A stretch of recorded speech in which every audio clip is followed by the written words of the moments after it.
Hola amigos del Facto Noticias, el día de hoy tenemos el honor de conversar con Paula María García Villegas Sánchez Cordero, destacada jurista, candidata a ministra de la Suprema Corte de Justicia de la Nación, con una trayectoria sólida en el Poder Judicial y un compromiso profundo con la justicia y los derechos humanos. Ha sido reconocida por sus aportes en sentencias claves y una visión transformadora. En esta entrevista exploraremos su experiencia, sus propuestas para fortalecer el sistema judicial y su perspectiva sobre los retos que afronta el país. Acompáñenos en esta interesante conversación. Muchas gracias. Para empezar, ¿podría contarnos quién es usted y qué es lo que la lleva a adentrarse en esta candidatura por la Suprema Corte? Gracias, Emilio, a ti, a tu auditorio, a quienes te acompañan en este episodio de tu podcast. Mira, mis 28 años de experiencia, 14 como juzgadora dentro de esos 28, alrededor de 25,000 sentencias y el camino que he abierto en la justicia ha sido diferente. Las sentencias que desde que pisé el juzgado emití, lo hacía considerando que tal vez no iba a haber un mañana y tal vez era la última y única oportunidad para servir. Por eso es que destaqué y por eso es que las sentencias que empecé a dictar comenzaron a abrir camino, se analizaron en universidades y así continuó mi vida. ¿Por qué son diferentes o por qué veo la justicia más allá? No lo sé. Eso sí, quizá tenga que ver con un poco de soledad que te va dando la justicia, con un poco de deseo de siempre servir. De su personalidad. De mi personalidad, sí, sin duda. Mi personalidad es una personalidad que siento mucho el dolor. A distancia lo siento mucho, como ya lo he manifestado, y también veo las asimetrías con facilidad y veo a quien quiere lastimar a otro. Y me pongo muy valiente en esos casos, como has visto en las sentencias. Claro. Muy valiente y no permito que el poder económico, político, social o de cualquier otra índole lastime a una persona justiciable. Y además tiendo a ampliar derechos humanos y a mejorar la funcionalidad del Estado mexicano en el ejercicio de la división de poderes y la coordinación entre ellos y la buena marcha del Estado. Esas han sido mis características, ese es mi sello y un sello ya cumplido. Ahora, usted comentaba estas sentencias.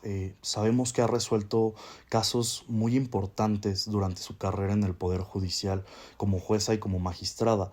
Desde su perspectiva, ¿qué considera o cuál considera que ha sido una de las sentencias más significativas dentro de su carrera? Mira, tengo muchas. Esa pregunta me la hacen seguido ahora en las últimas semanas.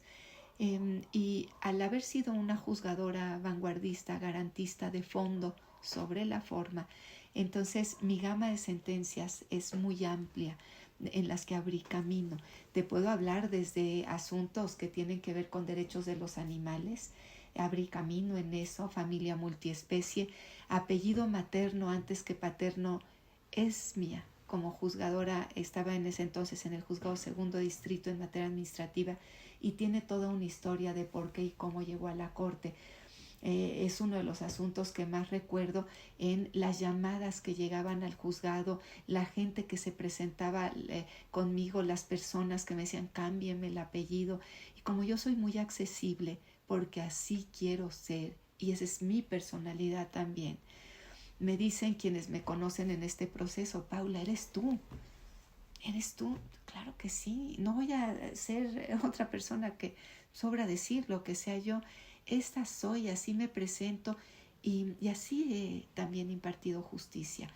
Pues lo importante aquí es que dentro de esta gama, te digo, la del apellido materno antes que el paterno, sonaba el teléfono una cantidad de veces, se acercaban las personas a mí. Soy muy cercana y muy accesible a las personas justiciables. Conmigo no se requiere cita, no se requieren cortesías previas. Quien llega entra con su juzgadora, porque esa es mi obligación y así lo tengo claro. Claro, y desde antes de este proceso, ¿no? Uy, desde mucho antes he sido accesible. Mira, yo me presentaba desde muy temprano en el juzgado. No quiero dar horas porque hasta va a llamar la atención. Soy una persona que, contrario a la mayoría, me dicen, es que no trabajes tanto, realmente trabajas demasiado. Por eso tengo a los órganos jurisdiccionales marchando como máquina perfecta y los Claro. recibo algunos muy mal. Entonces, ¿cuál es el asunto más importante? Ya no te quiero interrumpir, pero depende en los bloques de temas, de derechos de los animales, quizá, no sé, entre familia multiespecie y probablemente el primer asunto de delfines que resolví, he resuelto otros de aves exóticas, pero yo creo que el primero de los delfines y familia multiespecie. De justicia social, probablemente los trabajadores migrantes que se fueron a Estados Unidos, que me escuchas mucho decirles, esa me marcó. De grupos en situación de vulnerabilidad, varios de personas adultas mayores, muchísimos.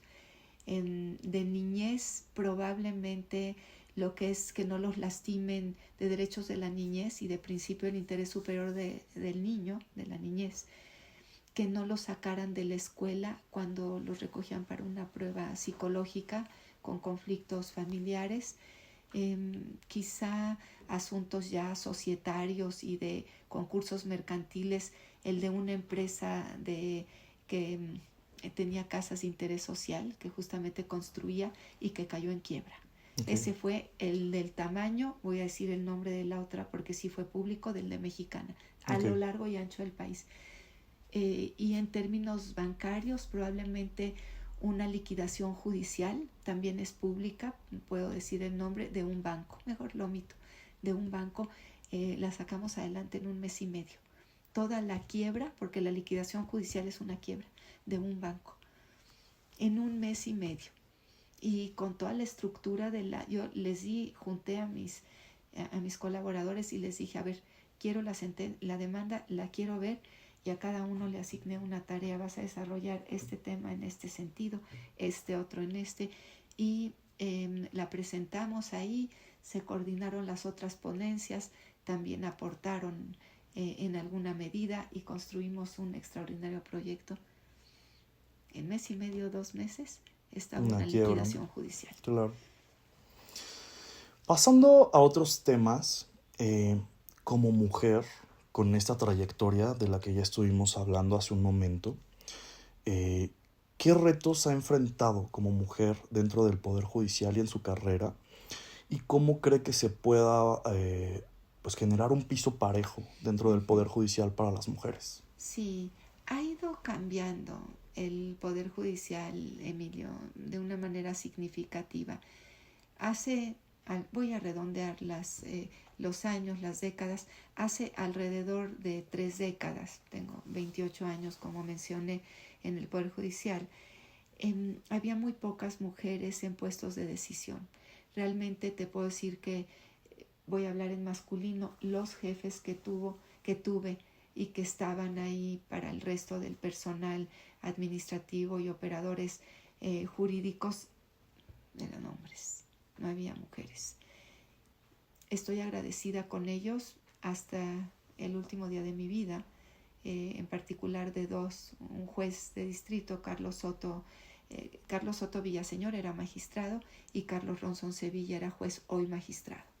Entonces ellos me formaron, yo empecé foliando, sellando, rubricando, aunque en papeles, como digo, normalmente aparezco con los grados y los cargos de secretaria de juzgado, secretaria de estudio y cuenta, secretaria particular, en la corte estos 2 últimos, jueza y magistrada.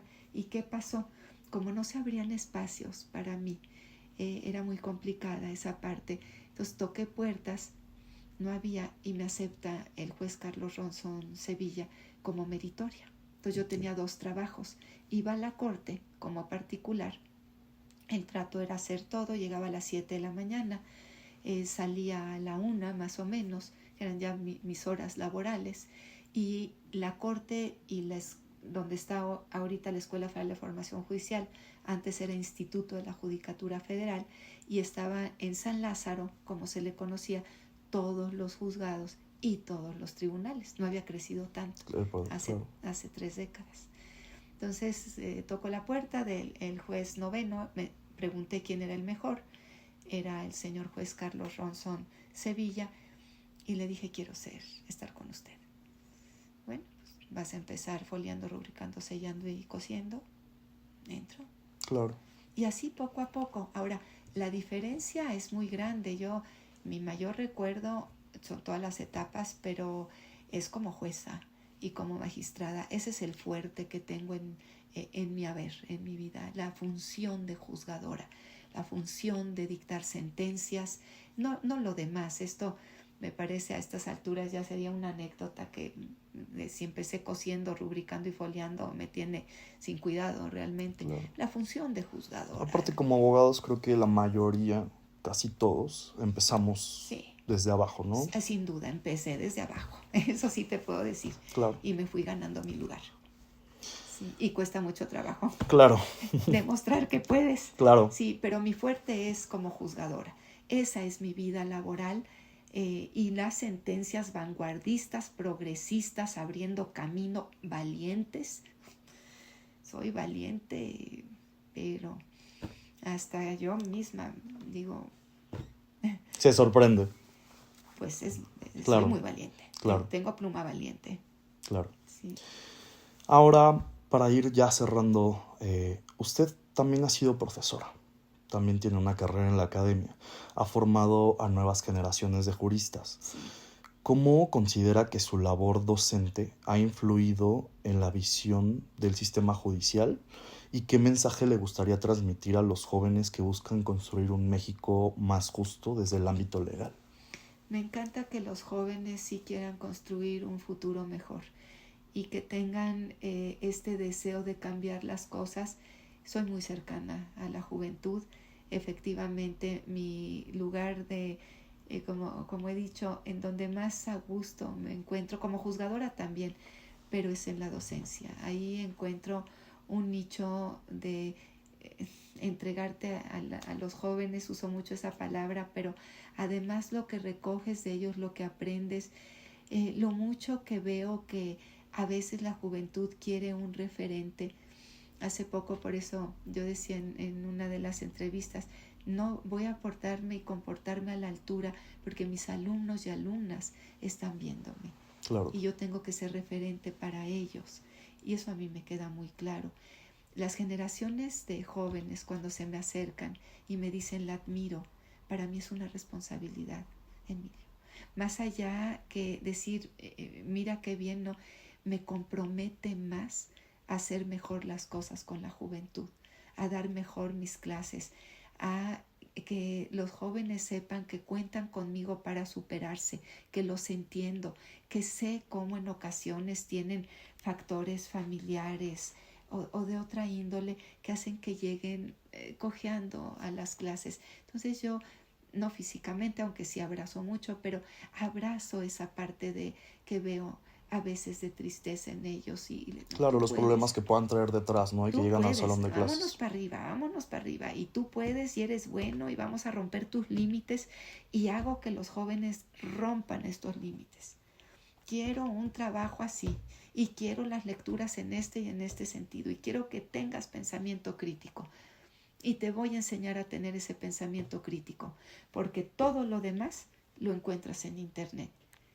Pero ¿qué les doy?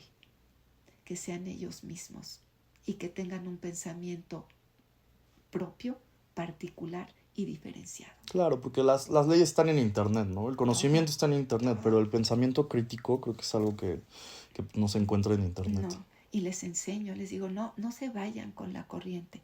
Vean cómo analicemos a Twitter, X. Vean cómo es una red particularmente violenta y cómo recogen cosas de Twitter cuando quieren dañar a alguien y se van todos atrás. Y se vuelve 8 columnas también. Claro. ¿No? Entonces les pido eso. Vean si sí o si no, pero que sea su pensamiento y que se respete el ajeno. Y también en las lecturas les enseño eso. No compren todo lo que leen.